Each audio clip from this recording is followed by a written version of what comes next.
दोस्तों अब मैं एंड्रॉयड ऑटो के ऊपर टच कर रहा हूँ और यहाँ पे सारे ऐप्स खुल जाते हैं और इनमें से मैं सबसे पहले आपको गूगल मैप्स ओपन करके दिखाता हूँ। तो यहाँ पे सबसे पहले आपको अपनी खुद की लोकेशन आ जाती है और जो रेगुलर चीज़ें हैं, ट्रैफिक, सैटेलाइट, गाइडेंस ऑडियो के ऑप्शंस, रूट के ऑप्शंस, ये सारी चीज़ें आपको दिख जाती हैं। हम गूगल वॉइस असिस्टेंट को यूज़ करके कैसे नेविगेट करें वो हम एक बार देख लेते हैं, क्योंकि यूजुअली ड्राइव करते वक्त हम टाइप नहीं करते हैं, हम अपनी वॉइस कमांड को यूज़ करना चाहेंगे। तो लेट्स सी गूगल असिस्टेंट को यूज़ करके हम नेविगेट कर पाते हैं कि नहीं। Can you drive me to gateway of India? Navigating to Gateway of India, Mumbai. तो जैसा कि आप लोग देख रहे हैं, इसने मेरी जो वॉइस कमांड है बहुत ही एक्यूरेटली पकड़ ली है और मुझे किसी भी प्रकार का दिक्कत नहीं हो रहा है इसको यूज़ करते हुए। और देखिए, गूगल मैप्स के जो फीचर्स है वो मैं आपको ज़्यादा नहीं बताऊंगा, क्योंकि वो जो रेगुलर फीचर्स हैं वही है इसमें। एक चीज़ मैं बताना चाहूँगा, यहाँ पे आप एक मुझे छोटा सा विजेट दिख रहा है यूट्यूब म्यूज़िक का, ये मुझे काफ़ी अच्छा लगा। जो भी सॉन्ग प्ले हो रहा है, आप यहाँ पे नेविगेशन करते वक्त आप प्ले एंड पॉज कर सकते हैं। सो ये काफ़ी हेल्पफुल फीचर लगा मुझे। आइए हम अभी नोटिफिकेशंस के साथ साथ हम बाकी ऐप्स भी देख लेते हैं। एंड्रॉयड ऑटो में वापस चलकर यस, सो यहाँ पे आपको जो भी एंड्रॉयड ऑटो सपोर्टेड ऐप्स हैं वो आपको दिख जाएंगे। मेरे फ़ोन में जितने भी ऐप्स हैं वो सारे ऐप्स यहाँ नहीं दिखेंगे आपको, सिर्फ जो सपोर्टेड ऐप्स हैं वही दिखेंगी। तो गूगल मैप्स तो हमने जस्ट देख ली है। यूट्यूब म्यूज़िक एक बार देख लेते हैं, काफ़ी फास्ट था। यूट्यूब म्यूज़िक पे जो आपके डाउनलोड्स यहाँ देख सकते हैं आप, और होम पे आप क्लिक करेंगे, ये सारे जो हैं ये प्लेलिस्ट्स हैं। ये मैंने डाउनलोड नहीं कर रखी हुई है, ये एक्चुअल में प्लेलिस्ट्स हैं जो मुझे सजेस्टेड प्लेलिस्ट यहाँ दिख रहा है। तो यहाँ पे मैं किसी एक प्लेलिस्ट को सेलेक्ट कर लेता हूँ और गाना प्ले हो रहा है।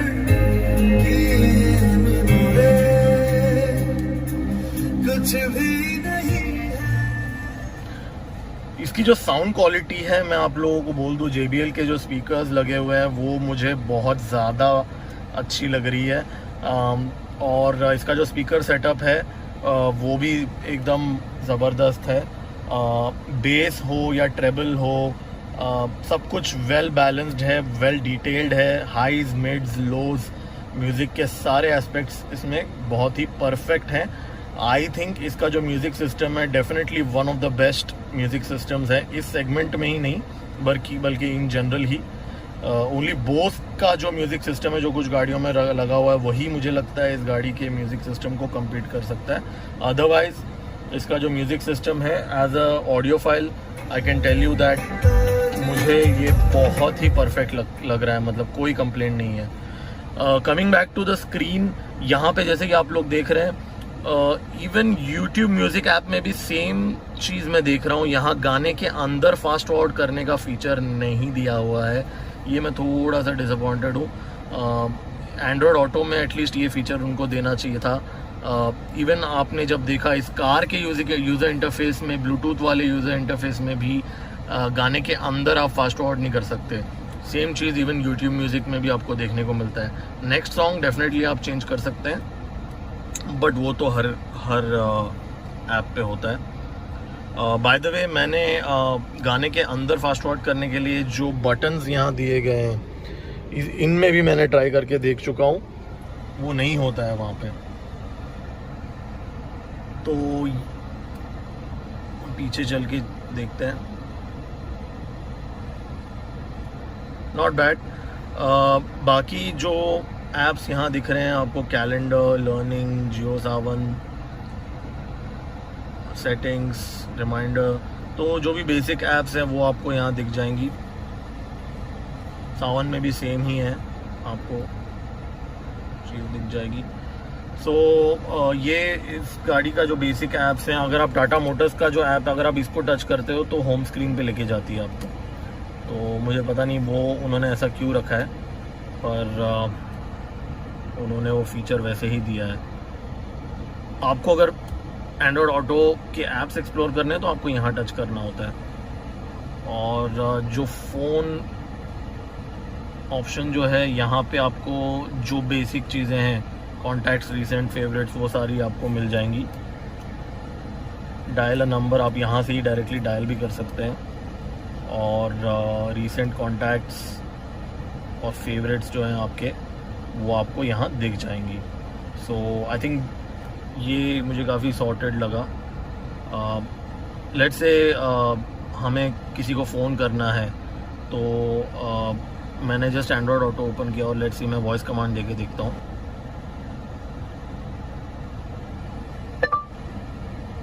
Call metropolis. Calling Metropolis Healthcare Ltd.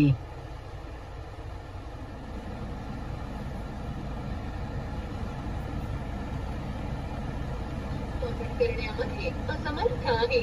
Call को कनेक्ट नहीं किया जा सकता क्योंकि जिसे कॉल किया गया है वो इस वक्त कॉल फॉरवर्ड करने में असमर्थ है। Call cannot be connected as called party. तो जैसा आप लोग देख सकते हैं, यहाँ पे आपको कॉल होल्ड कर सकते हैं आप। ओके, कॉल कट चुका है। तो जैसा कि आपने देखा, यहाँ पे आप कॉल होल्ड कर सकते हो, दूसरा नंबर डायल कर सकते हो। जो भी रेगुलर एक फ़ोन बुक या कॉल स्क्रीन का जो फीचर होता है वो है उसमें। कैलेंडर अगर आप देखेंगे, यहाँ पे आपको कैलेंडर दिख जाएगा, जो भी आज के अपॉइंटमेंट्स हैं अगर कुछ है तो आपको दिख जाएगा। नोटिफिकेशंस यहाँ पे आप अगर देखेंगे तो यहाँ पे व्हाट्सएप के नोटिफिकेशंस आपको दिख जाएंगी। अगर आप उस पर क्लिक करते हैं, friends.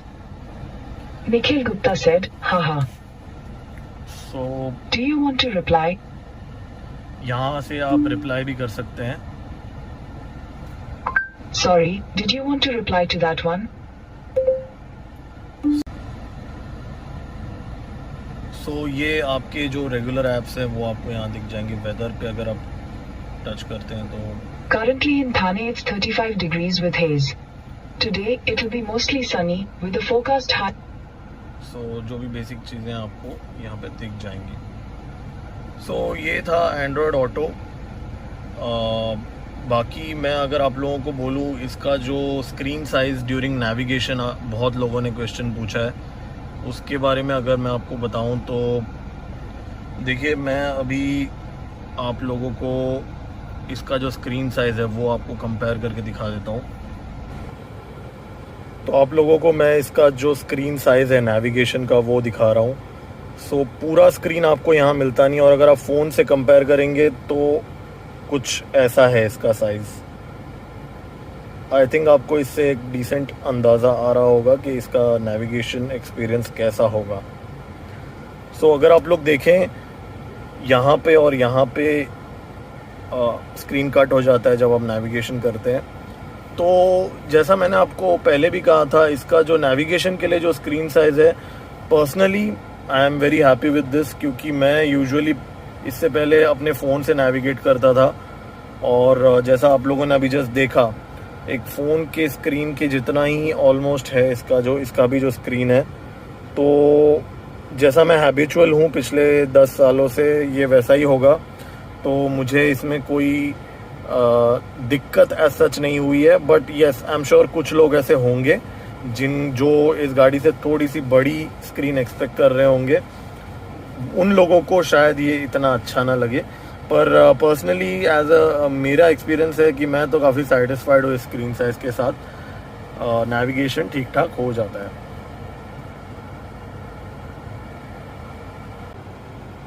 तो दोस्तों, अब मैंने इसको अपने आईफोन से कनेक्ट कर लिया है, आईफोन XR से कनेक्ट कर लिया है, और देखते हैं इसका एप्पल कारप्ले कैसे चलता है।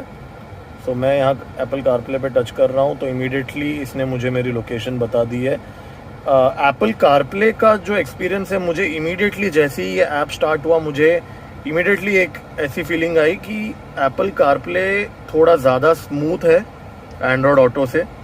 एंड्रॉयड ऑटो भी मुझे कुछ ऐसी लैगी तो नहीं लगी, पर डेफिनेटली थोड़ा सा मुझे इमीडिएटली एक डिफरेंस दिखा जिस तरह से ये मैप लोड हुआ। थोड़ा सा ज़्यादा स्मूथ है एप्पल कारप्ले यूज़ करने में, जैसा कि आप लोग देख रहे हैं। और एप्पल का जो गूगल मैप्स का जो ऐप है उसको अगर आपको कुछ यूज़ करना है, आप सर्च कर रहे हो कि कहीं पे आपको जाना है, तो इसका भी वॉइस असिस्टेंट हम चेक कर लेते हैं। Where would you like to go? Drive me to gateway of India. Getting driving directions to Gateway of India. तो जैसा कि आप देख सकते हैं एप्पल कारप्ले ने भी मुझे सिमिलर रिजल्ट्स दी है। फर्स्ट टाइम में ही एप्पल कारप्ले ने भी मेरी वॉइस को रिकग्नाइज करके एक सही डायरेक्शन दे दी है मुझे। So I think in terms of voice commands और यूसेज, एप्पल कारप्ले और गूगल ऑटो एंड्रॉयड ऑटो दोनों ही मुझे अच्छी लगी। एप्पल कारप्ले थोड़ी सी ज़्यादा स्मूथ है।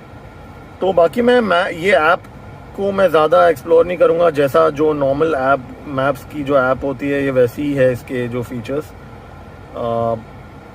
सो मैं इसके बारे में ज़्यादा कुछ बोलूँगा नहीं। बाकी के ऐप्स देखते हैं हम। तो सेम चीज़ है, सारे ऐप्स आपको यहाँ दिखेंगे नहीं अपने आईफोन के, कुछ जो सपोर्टेड ऐप्स है वही दिखेंगे। तो जो भी बेसिक ऐप्स है, जैसे गूगल मैप्स हमें एंड्रॉयड ऑटो में दिखा था, यूट्यूब ऐप, म्यूज़िक हमें एंड्रॉयड ऑटो में दिखा था, वो हमें यहाँ दिख रही है। एप्पल कारप्ले में मुझे व्हाट्सएप ऐप एक्स्ट्रा एक दिख रहा है icon. I'll need to access your WhatsApp data to do this. जो अगर आपने ऑब्जर्व किया होगा एंड्रॉयड ऑटो में नहीं था। तो अब व्हाट्सएप इसके अंदर आप एप्पल कारप्ले में आपको व्हाट्सएप की ऐप भी मिल जाती है, जबकि नोटिफिकेशंस जो है वो एंड्रॉयड ऑटो में भी आ रही थी व्हाट्सएप की, और आप रिप्लाई भी कर सकते हैं वहाँ पे। बट ये आइकन जो है यहाँ पे आपको आइकन से एक्सेस मिल जाएगा एप्पल कारप्ले में। और यूट्यूब म्यूज़िक सेम चीज़ है जो हमें एंड्रॉयड ऑटो में देखने को मिली थी। अगेन मुझे ऐसा लगा कि एप्पल कारप्ले थोड़ा सा ज़्यादा स्मूथ लगा मुझे यूज़ करने में। और सेम ऐप है यूट्यूब म्यूज़िक जो आपने एंड्रॉयड ऑटो में देखी, बट ये एप्पल कारप्ले का है। यहाँ पे भी आप गाने के अंदर फास्ट फॉरवर्ड नहीं कर सकते, तो ऐसा नहीं है कि यहाँ पे वो फीचर अवेलेबल है। नेक्स्ट सॉन्ग आप यहाँ से प्ले कर सकते हो। तो सेम चीज़ है, यहाँ पे भी आप प्लेलिस्ट्स वगैरह आपको मिल जाएंगी, डाउनलोड्स वगैरह आपको दिख जाएंगे। एक और चीज़ मैं बोलना चाहूँगा, यहाँ पे आप जो देख रहे हैं इसका जो आपको फ़ोन है वहाँ पे अगर आप क्लिक करेंगे तो इसमें भी आपको जो रेगुलर स्टफ़ है वो आपको दिख जाएगा। सो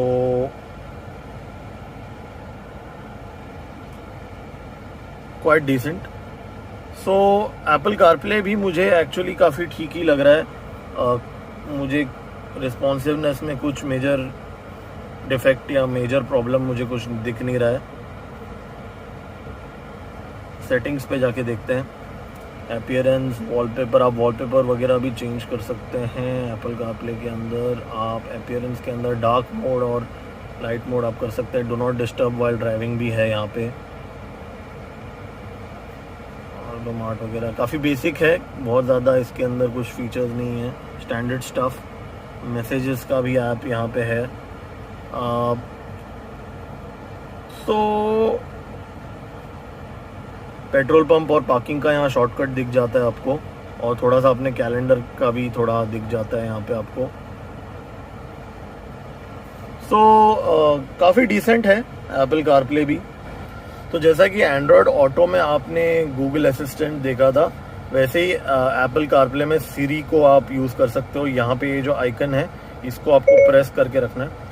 call home, Calling home, mobile.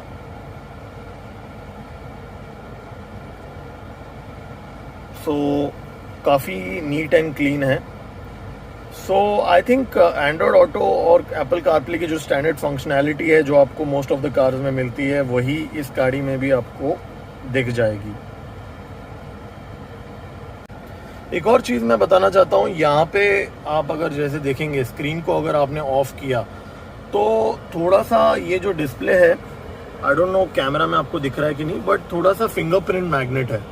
मतलब मैंने अगर ज़्यादा कुछ यूज़ नहीं किया तो भी ये थोड़ा सा फिंगरप्रिंट्स पकड़ लेता है। तो आपको थोड़ा सा रेगुलरली वाइप करते रहना चाहिए इसको, अगर एक बेस्ट लुक आपको स्क्रीन का चाहिए तो वो एक चीज़ मैं आपको बताना चाहता था। एक बार और देख लीजिए इसका जो फिंगरप्रिंट्स। और यहाँ पे एम्बियंट लाइट के बारे में मैं आपको बताऊंगा। लाइटिंग पे अगर आप जाएंगे यहाँ पे एम्बियंट लाइट में, तो आप एम्बियंट लाइट को ऑन या ऑफ कर सकते हैं। इसके लिए आपको पहले यहाँ पे पार्किंग लैंप जलाना पड़ेगा यहाँ पे, उसके बाद में ही ये ऑप्शन आपको दिखेगा। तो आप अगर एम्बियंट लाइट को ऑन करते हैं तो लाइट्स ऑन हो जाती है। तो अभी दिन का वक्त है तो मैं अभी आपको ये इसकी एम्बियंट लाइट दिखा नहीं पाऊँगा, अलग से मैं एक वीडियो में दिखाऊँगा। बट ये फीचर भी आपको ये इंफोटेनमेंट सिस्टम से मिल जाता है। इनफैक्ट अप्रोच लैंप पे भी आप ये एडजस्ट कर सकते हैं। सो ये था इसका जो overall setup. I am sure मैं कुछ खास चीज़ कुछ मिस नहीं कर रहा हूँ।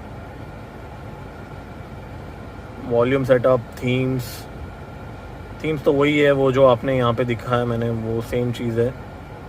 सो ये था इसका इंफोटेनमेंट सिस्टम। तो दोस्तों इसका जो फाइनल वर्डिक्ट अगर आप मुझसे पूछें तो मैं ये कहूँगा कि अगर आपकी पिछली गाड़ी में आप बहुत ज़्यादा अपने फ़ोन से ही नेविगेशन करते थे, यहाँ पे अगर आपका जो स्टैंड हुआ करता था जहाँ से आप नेविगेशन करते थे, और आप अपग्रेड कर रहे हो एक प्रॉपर इंफोटेनमेंट स्क्रीन वाली गाड़ी पे, तो आपको ये अच्छा लगेगा, आपको इसमें कोई दिक्कत नहीं आएगी। लेकिन अगर आप ऑलरेडी एक ऐसी गाड़ी चला रहे हैं जिसमें टच स्क्रीन है और आप उसमें नेविगेशन और म्यूज़िक और एंड्रॉयड ऑटो या एप्पल कारप्ले यूज़ कर रहे हो, और उस गाड़ी से अगर आप इस गाड़ी में अपग्रेड कर रहे हो, तो शायद आपको लग सकता है कि इसमें कुछ खास इम्प्रूवमेंट नहीं हुई है एक स्टैंडर्ड एक्सपीरियंस के ऊपर। तो जैसा कि कुछ लोग बोल रहे हैं कि इसका स्क्रीन साइज़ थोड़ा छोटा है, हो सकता है आपको वो छोटा लगे, लेकिन पर्सनली मैं इससे पहले एक फोर्ड इकोस्पोर्ट चलाता था और उसमें तो टच स्क्रीन भी नहीं था और मैंने अपनी नेविगेशन ज़्यादा से ज़्यादा फ़ोन से ही की थी। तो मेरे लिए तो ये फिर भी एक अपग्रेड है। और जैसा मैंने आपको पिछले वीडियो में कहा, इनफैक्ट इस वीडियो में आपको दिखाया भी है कि इसका जो मैप्स का जो नेविगेशन है वो एग्जैक्टली हमारे फ़ोन के साइज़ से मिलता जुलता है। तो अगर आप अपने फ़ोन के नेविगेशन से सेटिस्फाइड हो तो आप इससे भी सेटिस्फाइड होंगे। अगर आपको लगता है आपका फ़ोन का जो साइज़ है नेविगेशन के लिए वो सूटेबल नहीं है, उसमें आपको दिक्कत आ रही है, तो फिर ये नेविगेशन सिस्टम, ये जो स्क्रीन साइज़ आपको उतना थोड़ा छोटा लग सकता है। बाकी मैंने अपनी पर्सनल टेस्ट तो बता दी है कि मैं तो सेटिस्फाइड हूँ, क्योंकि मेरे लिए तो एक अपग्रेड ही है। और उसके अलावा टच रिस्पॉन्सिवनेस मैंने आप लोगों को बता दिया है, इसका बिल्कुल भी ख़राब नहीं है, थोड़ा सा बेटर हो सकता है बट उतना भी ख़राब नहीं है। लैग भी मैंने आपको दिखा दिया है, इतना कुछ ज़्यादा लैग इसमें है नहीं जितना बड़ा चढ़ा के कुछ लोग बोल रहे हैं। ये जो ओवरऑल इंफोटेनमेंट सिस्टम के जो फीचर्स की अगर आप बोलेंगे, जो भी एंड्रॉयड ऑटो, एप्पल कारप्ले में जो भी फीचर्स आता है, स्टैंडर्ड चीज़ें इसमें भी चलती हैं, ऐसा कोई कमी नहीं है इसके अंदर। थोड़ा बहुत इसके अंदर कुछ एडिशनल फीचर्स हो सकते थे छोटी मोटी इंफोटेनमेंट सिस्टम के अंदर, वो इसमें नहीं है, लेकिन जो भी बेसिक्स हैं आपके वो सारे के सारे कवर्ड है, तो आपको कोई दिक्कत नहीं होगी इसमें। सो ओवरऑल अगर मैं समराइज करूं तो इसका इंफोटेनमेंट सिस्टम मैं कहूँगा कि जो भी आपके बेसिक रिक्वायरमेंट्स हैं ये सेटिस्फाई कर लेगी आपको, आपका काम चल जाएगा और अच्छा खासा चल जाएगा। So thanks everyone for watching this video. इस वीडियो देखने के लिए बहुत बहुत धन्यवाद। आप मेरे चैनल को सब्सक्राइब कर सकते हैं, मैं और भी वीडियोज़ ऐड करूँगा इसके ड्राइविंग एक्सपीरियंस के बारे में।